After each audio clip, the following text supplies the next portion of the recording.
L'Ancien Testament.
Joseph et le Pharaon.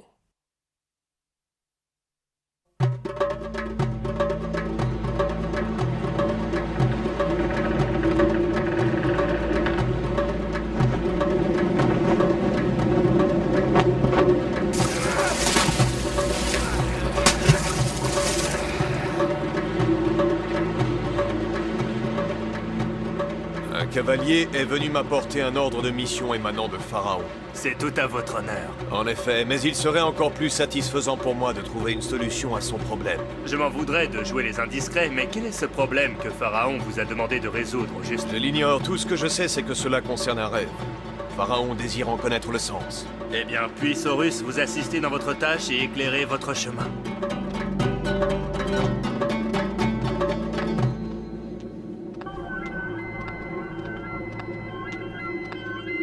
Pharaon vous attend, messieurs.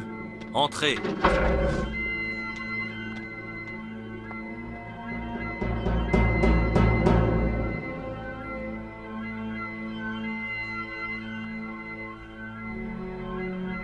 Dis-moi que tu m'amènes de bonnes nouvelles, chambellan.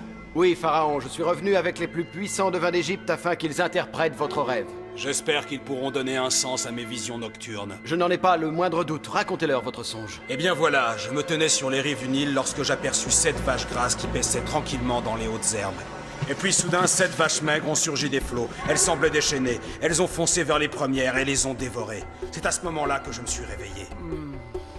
Je dois avouer que la signification de ce rêve m'échappe. Oui, tout ceci me paraît pour le moins obscur. Puis je me suis rendormi, j'ai fait un autre songe. J'ai vu 7 épis gras et beaux pousser sur une même tige. Peu après, 7 épis maigres et brûlés par le vent d'Orient poussèrent et engloutirent les 7 épis gras. Je ne vous cacherai pas que je me réveillais avec l'esprit agité. Ce second rêve n'a pas plus de sens pour moi que le premier. Force m'est de reconnaître qu'il est bien mystérieux. J'ai consulté mes plus sages conseillers et les plus grands devins d'Égypte. Aucun d'eux n'a été capable de me fournir la moindre explication. Vous êtes mon dernier recours, je vous prie de faire un effort. Vous avez entendu, Pharaon? Ne pourriez-vous pas nous laisser un peu de temps afin que nous puissions nous pencher sur le problème? Seriez-vous en train de dire que vous ne voyez pas d'explication au rêve de Pharaon? Non, vous vous méprenez. Tout ce que nous voulons, c'est un délai de réflexion. On ne traite pas ce genre d'affaires à la légère. Ils demandent à y réfléchir, votre majesté. Je m'en doutais, ils réclament du temps car ils n'osent pas avouer que mes songes les déroutent. Majesté! Oui, qu'y a-t-il? Que celui qui a parlé s'avance. Majesté! N'aie pas peur, voyons, tu peux t'exprimer sans crainte. J'ai connu en prison un jeune hébreu capable d'interpréter les songes. Il m'avait prédit que je serais libéré. Il avait vu dans mon rêve que j'allais être acquitté et que c'était le chef panetier qui serait pendu. Chambellan, retrouvez cet homme sur le champ et amenez-le-moi. Il ne s'agit que d'un esclave, je doute fort qu'il puisse vous aider. C'est ce que nous verrons. En attendant, retrouvez-le.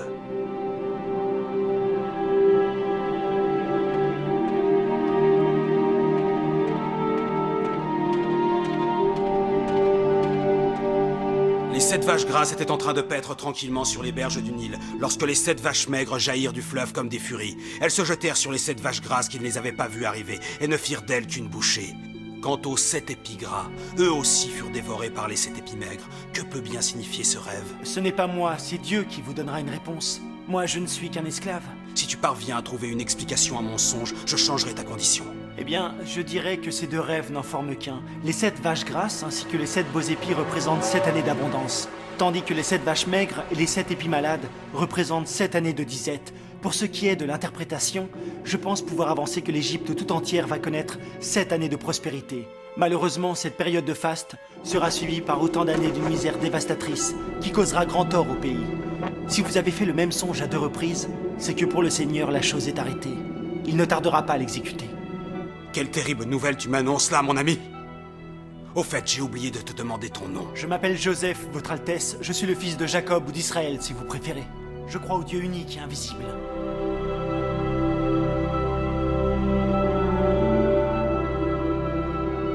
Je vous annonce que le rêve de Pharaon a été interprété. Par cet esclave, c'est bien ça?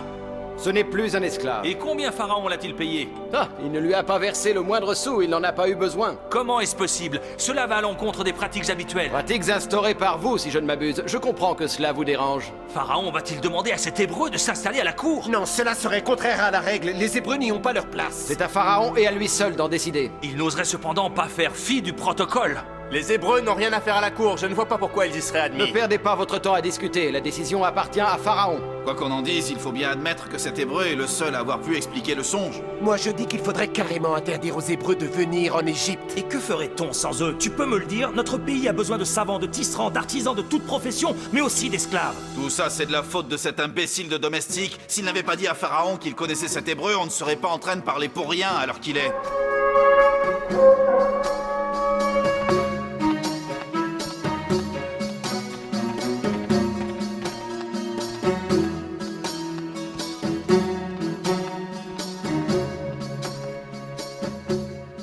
Il va falloir que je nomme un intendant chargé de prélever un 5e des récoltes pendant les 7 années d'abondance que va connaître notre pays. Peut-on savoir, Votre Altesse, qui vous avez choisi pour remplir ce rôle? Je vais confier cette tâche à celui qui m'a révélé les desseins de Dieu. Faites entrer Joseph.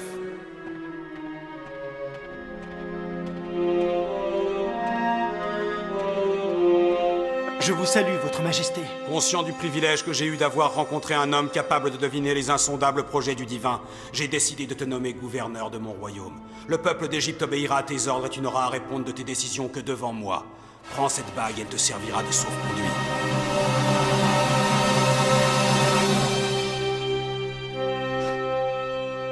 Approchez, chambellan, défaites-vous de votre manteau et offrez-le à notre ami Joseph.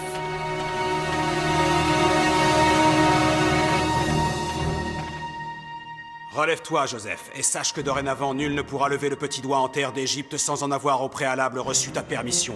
À partir de ce jour, ton nom sera Zaphnat Panéa, et tu recevras pour femme Asnath, fille du prêtre Potifou. C'est ainsi que Joseph entra au service de Pharaon. Il n'avait à l'époque que 30 ans. Comme il l'avait prédit, l'Égypte connut 7 années de faste durant lesquelles la terre fut incroyablement fertile et les récoltes abondantes. Il parcourut le territoire du nord au sud et d'est en ouest afin de ponctionner les paysans d'une portion du grain récolté qu'il fit ensuite entreposer en prévision des années de famine. Il y eut très vite plus de blé dans les magasins de Pharaon qu'il n'y a de sable dans le désert du Sahara.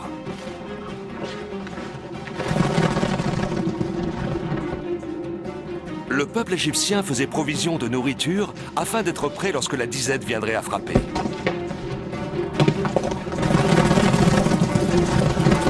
Il paraît que Joseph a été nommé vice-roi d'Égypte et que Pharaon ne prend aucune décision sans l'avoir consulté.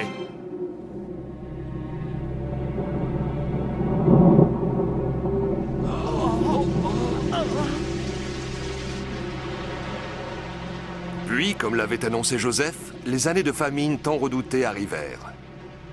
Ceux qui doutaient encore des pouvoirs divinatoires de Joseph se rendirent compte qu'il avait correctement interprété les rêves de Pharaon.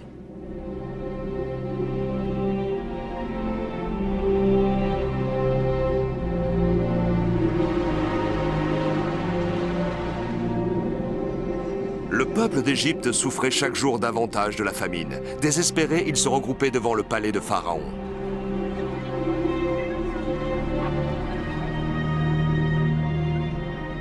Dites-moi, chambellan, savez-vous ce qui pousse tous ces gens à venir sous mes fenêtres? Je crains qu'ils ne soient venus réclamer du pain, votre majesté. Qu'on les envoie voir Joseph, il leur donnera ce qu'ils demandent. Y aura-t-il suffisamment de grains pour tout le monde, majesté?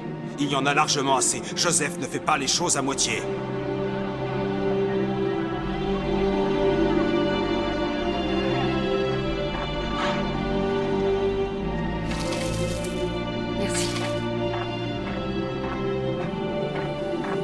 Remercions Pharaon de nous donner ce grain pour nourrir nos familles. C'est à Joseph que doit aller notre gratitude. Mais Joseph ne vénère pas Horus, dieu Ibis protecteur de l'Égypte. Non, il lui préfère le dieu unique et invisible dont on dit qu'il est bien plus puissant qu'Horus. C'est ce que j'ai entendu, en effet. Il paraîtrait même qu'il surpasse tous les dieux de notre panthéon réuni. Faut pas exagérer.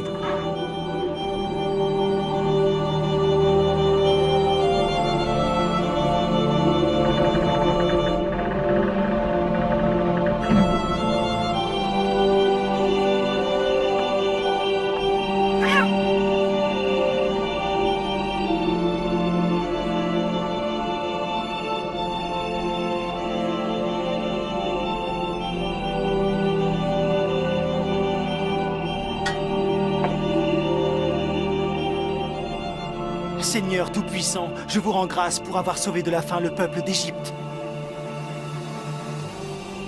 Laissez-moi la grâce de bénir votre nom, ô Seigneur, à jamais.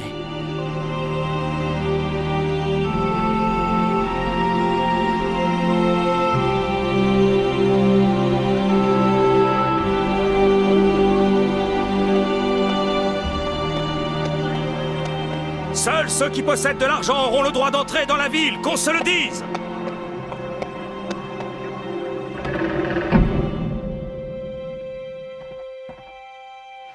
Merci. Au revoir.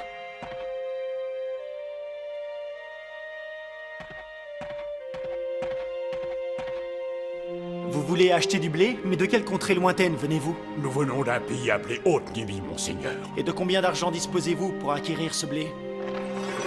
C'est largement plus qu'il n'en faut. Bien, je ne vous prendrai que 4 pièces d'or pour 3 sacs de grains. Ils vous permettront de nourrir les vôtres jusqu'à ce que cesse la disette. Faites entrer la personne suivante, je vous prie.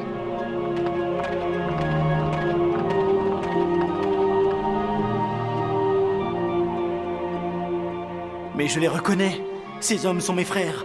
Ils m'ont jeté dans un puits sur les conseils de Ruben et Judas, et ils m'ont laissé pour mort jusqu'à ce que j'en sorte. Ah! Pourquoi? Quel mal ai-je fait pour mériter cela? Jamais ils n'iront se douter que leur frère cadet a survécu à cette terrible épreuve pour devenir vice-roi d'Égypte. Pourquoi êtes-vous si nombreux? Je ne reçois qu'une personne à la fois. Nous sommes venus ensemble car nous sommes tous de la même famille. Et puis-je savoir d'où vous venez? Nous arrivons tout droit du pays de Canaan, monseigneur. Il n'était vraiment pas nécessaire que vous fassiez tous le voyage. C'est vrai, mais voyez-vous, nous ne nous séparons jamais les uns des autres. Cessez, je vois clair dans votre jeu. Vous êtes des ennemis de Pharaon, et vous êtes venus en Égypte dans le seul but de le renverser. Ah, vous faites erreur, monseigneur. Nous sommes les fils d'un honnête homme, père de 12 enfants. Nous sommes venus acheter du blé pour remédier à la famine. Si ce que tu dis est vrai, pourquoi ton père n'est-il pas venu à votre place? Et parce qu'il est trop vieux pour un si long voyage. C'est pour cela qu'il est resté à la maison en compagnie de notre plus jeune frère qui veille à ce que rien ne lui arrive. Attendez, vous dites que vous êtes 12 frères. Or, je ne vois que 10 d'entre vous dans cette pièce. Si j'ajoute celui qui est resté avec votre père, cela fait 11. Il en manque donc un à l'appel. Dois-je en conclure que vous mentez, que vous êtes des espions? Non, nous voulons simplement acheter du blé. Puisque vous semblez y accorder de l'importance, sachez que notre autre frère est mort, dévoré par une bête alors qu'il faisait paître son troupeau. Il s'appelait Joseph. Si vous voulez que je vous croie, il va falloir m'apporter la preuve de vos dires. Autrement, vous serez retenu prisonnier jusqu'à la fin de vos jours. L'un de vous attendra ici pendant que les autres iront chercher le frère dont vous avez parlé. Si vous dites la vérité, vous serez tous libérés. Sinon, vous serez jetés au cachot sous l'accusation d'espionnage. Je vous conseille d'obéir, car ce ne sont pas des paroles en l'air. Car, emparez-vous d'eux et mettez-les aux arrêts. Enfermez-les à double tour, il ne faut pas qu'ils s'échappent.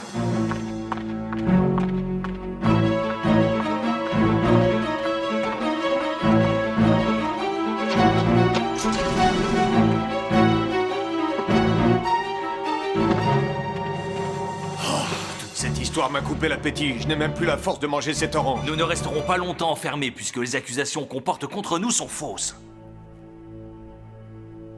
On dirait que le vice-roi a une dent contre nous, mais je ne vois pas ce qu'il pourrait avoir à nous reprocher. C'est étrange, il m'a donné l'impression de nous connaître. Ne raconte pas de sottises, voyons. Comment le vice-roi d'Égypte pourrait-il avoir une quelconque relation avec notre famille? C'est impossible. Pourquoi nous a-t-il fait emprisonner? Nous voulions juste acheter du blé. À mon avis, nous avons dû l'offenser d'une manière ou d'une autre, mais je ne vois pas comment.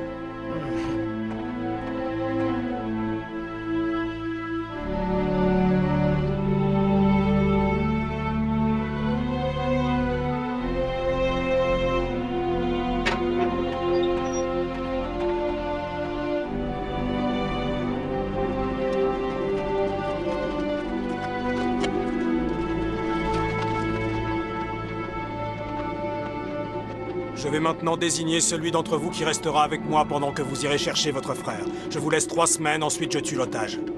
Lui, comment s'appelle-t-il? Simon, monseigneur. Très bien, c'est donc Simon qui fera office d'otage. Quant aux autres, vous feriez mieux de vous hâter si vous ne voulez pas avoir la mort de votre frère sur la conscience.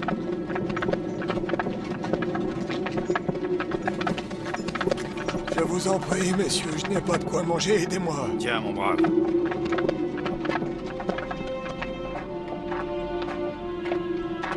Regardez, nous sommes presque arrivés.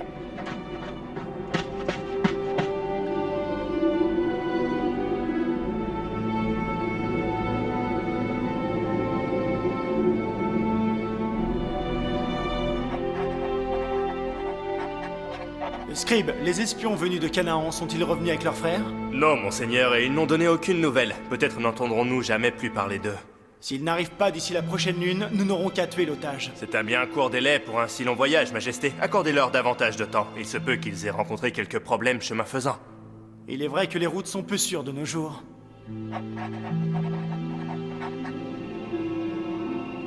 Pendant ce temps, les 9 frères de Joseph avaient rejoint Jacob.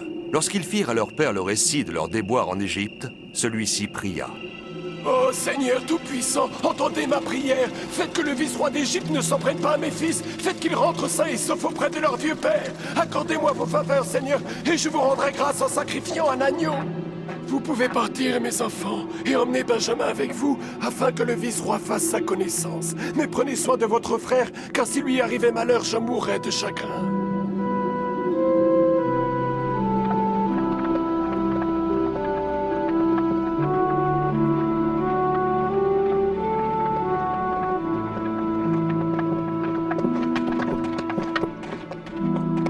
Attendez, pourquoi est-ce que vous nous prenez nos sacs? Parce qu'on va vous conduire devant le vice-roi. Non, laissez-moi. Qu'allez-vous me faire?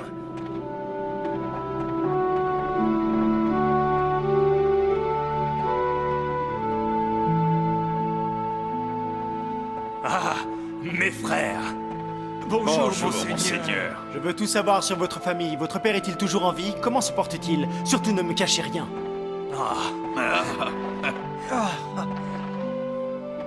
Oui, monseigneur, notre père est vivant, mais pour vous dire la vérité, cette mésaventure l'a éprouvé. Il souffre énormément de notre absence. Vous allez pouvoir rentrer chez vous, et avec du blé en plus. Merci infiniment, monseigneur. Votre magnanimité vous honore. Ce blé va sauver la vie de notre famille. Je vois que vous êtes venu avec votre jeune frère. Comment t'appelles-tu?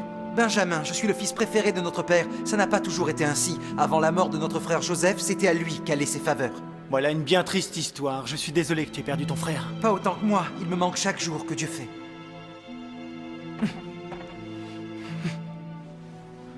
Avant de rentrer chez vous avec votre blé, je vous invite à vous restaurer. Vous êtes mes invités.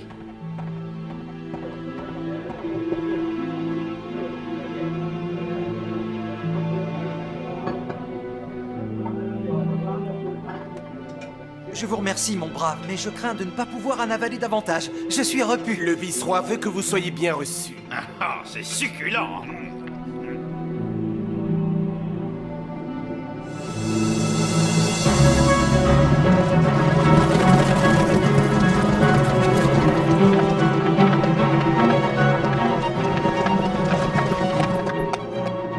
Vous êtes accusé de vol, vous allez nous donner vos sacs qu'on les fouille. Comment ça, accusé de vol, mais il doit s'agir d'une erreur? Ne discutez pas, ouvrez-moi vos sacs tout de suite avant que je sévisse.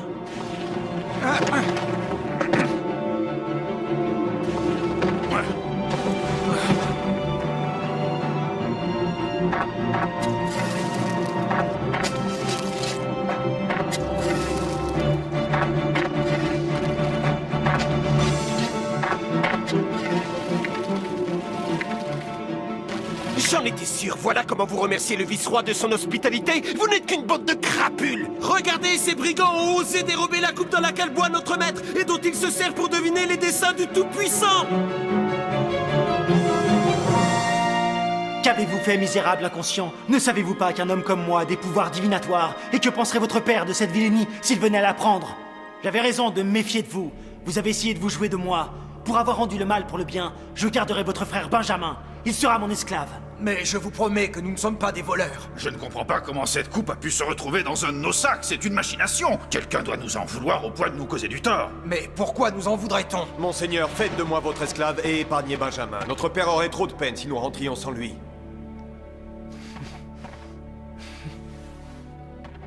Et c'est dans son sac que les soldats ont trouvé ma coupe. Que devons-nous faire, monseigneur? Vous voulez qu'on l'emmène?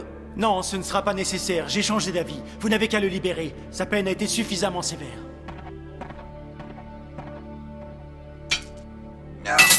Les chaînes du prisonnier ont été brisées comme vous l'aviez ordonné, Seigneur. Ainsi donc vous ne m'avez pas reconnu. Je suis votre frère Joseph. Oh, Joseph, mon frère! Je suis si heureux de te retrouver. Béni soit le Seigneur. Vous ne me croyez pas, et pourtant c'est bien moi que vous avez vendu pour être mené en Égypte.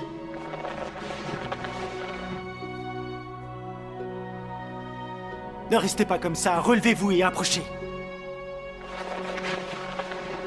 Je vous en prie, mes frères, ne vous affligez pas. Vous ne devez nullement regretter de m'avoir cédé comme esclave, car c'est pour vous sauver la vie que Dieu m'a envoyé devant vous. Alors bénissons le nom du Tout-Puissant. Rentrez dire à mon père que je suis en vie et que je suis devenu vice-roi d'Égypte.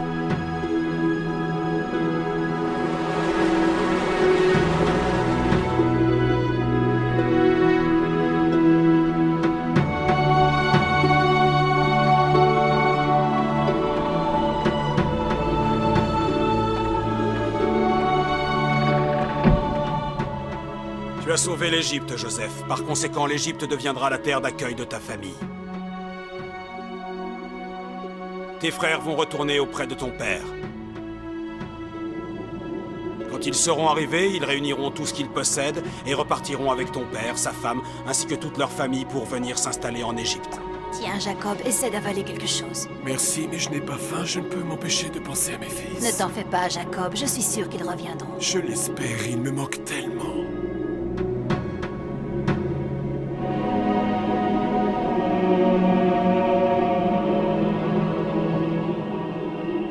Jacob, m'entends-tu, Jacob? Écoute, c'est le Seigneur qui te parle. Oui, Seigneur. Que puis-je faire pour vous servir? Ne désespère pas, Jacob. Tu reverras bientôt tes fils, ils viennent te chercher pour t'emmener en Égypte où tu retrouveras Joseph. Comment? Vous dites que je vais finir mes jours en Égypte en compagnie de mon fils Joseph? Oui, Jacob. Tu vivras de nombreuses années sur les terres fertiles du Nil, et tu y seras heureux et prospère. Ta descendance sera abondante. Soyez bénis, Seigneur. Chaque jour qu'il me sera donné de vivre, je le passerai à chanter vos louanges. Toi et ta descendance connaîtrez la félicité pour les siècles à venir, Jacob, car je veille à ton destin et à celui des tiens. Je vous remercie, Seigneur. L'humble serviteur que je suis ne mérite pas tant de faveurs. Tu es béni, Jacob, et ta descendance est bénie.